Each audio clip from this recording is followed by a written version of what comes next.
Diversification is a word you hear a lot around financial advisors. Don't put all your eggs in one basket. What does that even mean? I want to show you that there are some baskets that are plenty big enough for a lot of your eggs. Things have changed since the day your dad had to pay $50 to buy 10 shares of stock over the phone from a stockbroker. Today, you can invest in 3,000 U.S. companies, all of them at the same time, for as little as $1. How do you do this? Let's roll the bloom and we'll get into it.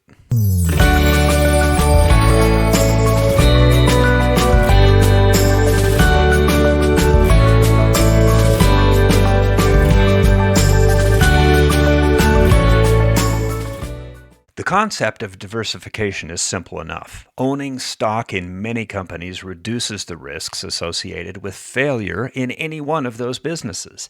As a group, companies large enough to be publicly traded tend towards success in increased revenues and profits over time. We have over 100 years of data showing that owning a big basket of stocks tends to show positive drift over time, despite some companies failing and coming and going from the basket as some go bankrupt or consolidate. Other upstarts join the party. Contrast that with going all in on one stock that you really like and feel bullish on. For example, let's say you absolutely adore Elon Musk and feel he can do no wrong. You drive a Tesla, power your house with their batteries, and want to be the first in line to help colonize Mars. So you take your entire life savings and buy all the Tesla shares you can get your hands on. Well, you're in for a wild ride, partly due to the antics of their charismatic and outspoken CEO and partly due to the new and unpredictable markets they're involved in. The price of Tesla can be extremely volatile.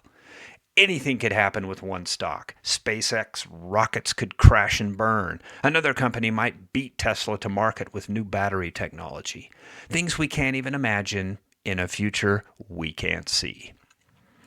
On the other hand, collections of stocks, such as the Standard & Poor's 500, representing the 500 largest companies in the United States, tend to have a much more stable price. In fact, on no day in the past year has the price of the S&P 500 changed more than 2.9% up or down. Now, mutual funds have been around for a long time. Many of these are actively managed, meaning some eminently qualified person. It is I, the world's greatest smart person. Or committee of analysts choose the stocks for the portfolio based on their sophisticated analysis. These shares come at a price, though, because smart people tend to get paid a lot. And who do you think is paying for all of this analysis? In recent years, actively managed funds have fallen out of favor for one simple reason. The majority of them were not beating the passively managed indexes like the S&P 500. It doesn't take a high-priced smart person to determine the 500 largest U.S. companies. A computer can do that in about 0.5 seconds. So the fees to buy shares in a fund that tracks an index are much, much lower.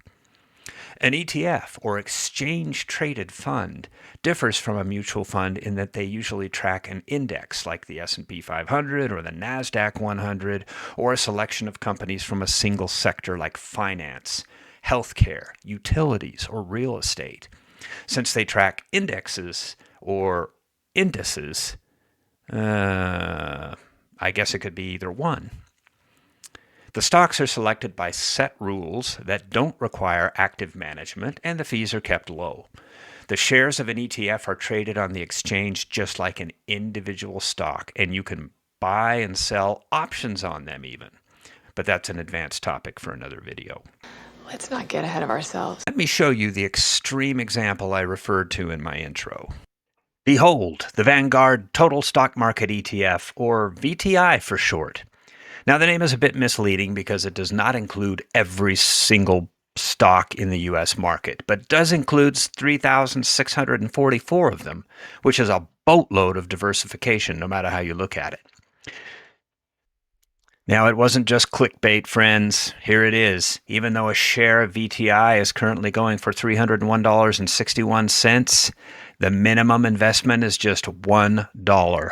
That $1 will actually contain ownership of an eensy-weensy bit of 3,644 companies, although some of them obviously at a fraction of a cent apiece. Penny stocks?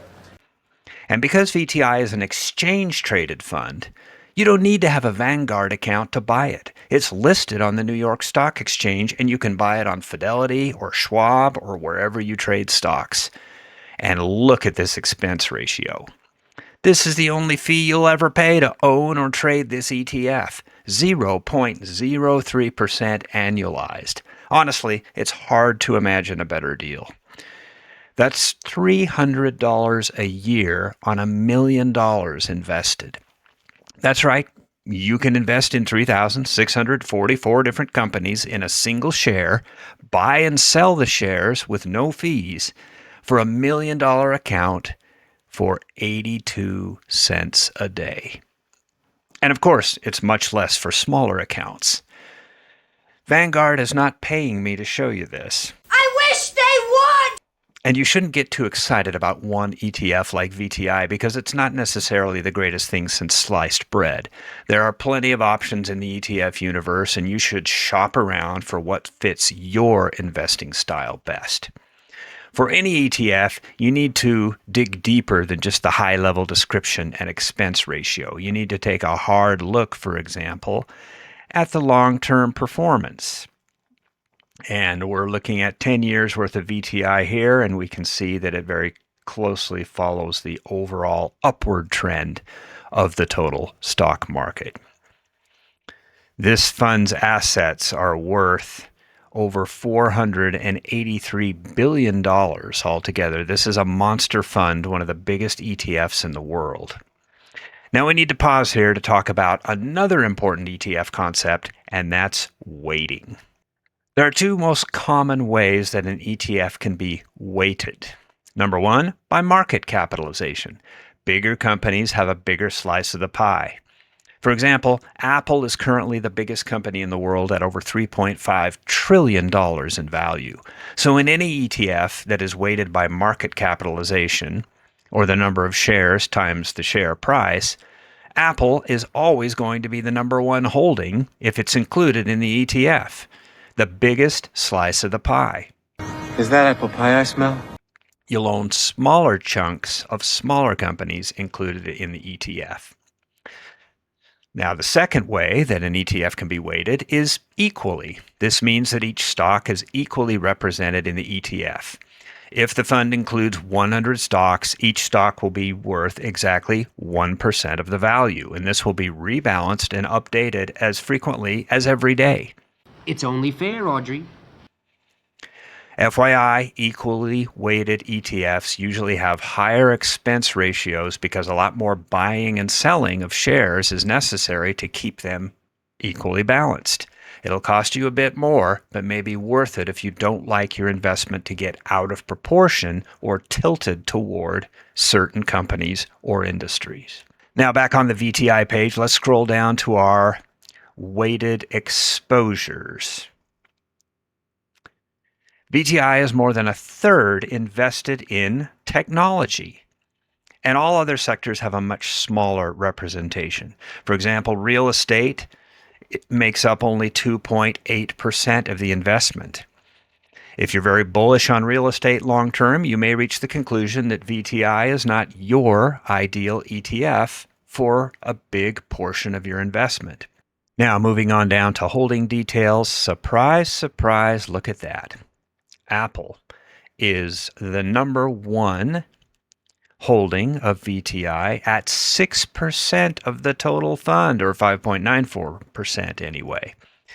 In fact, the top three, Apple, Nvidia, and Microsoft, together are more than 17% of VTI's holdings. Are you comfortable with this?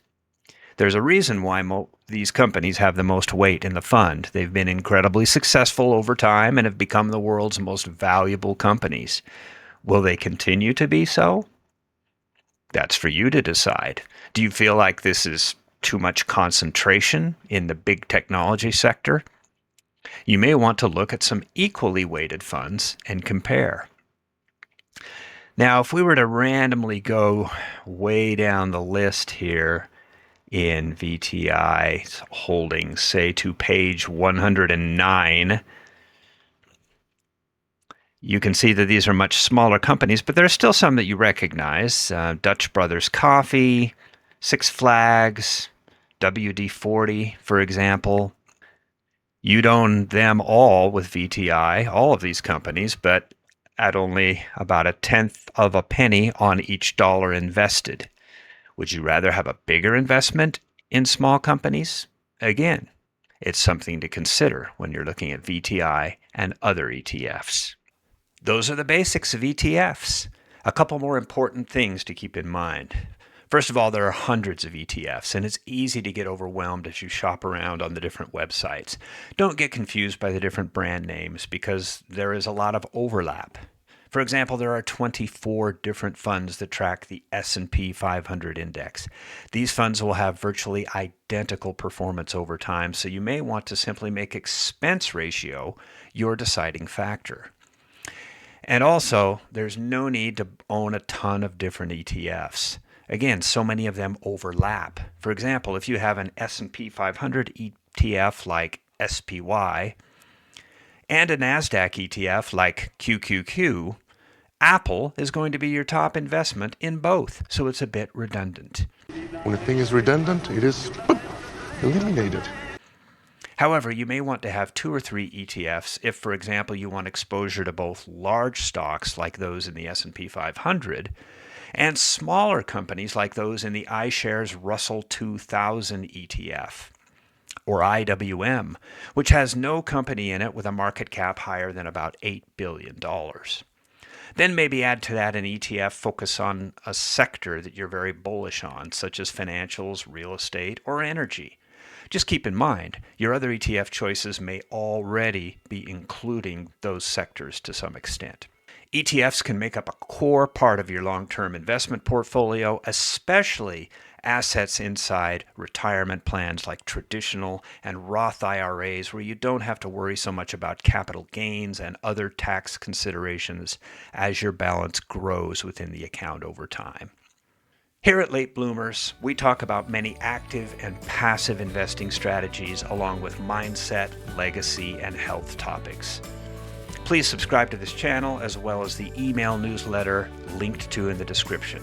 My name is Mike, and remember, when it comes to learning how to invest and building a legacy, it's better late than never, but it's never too late.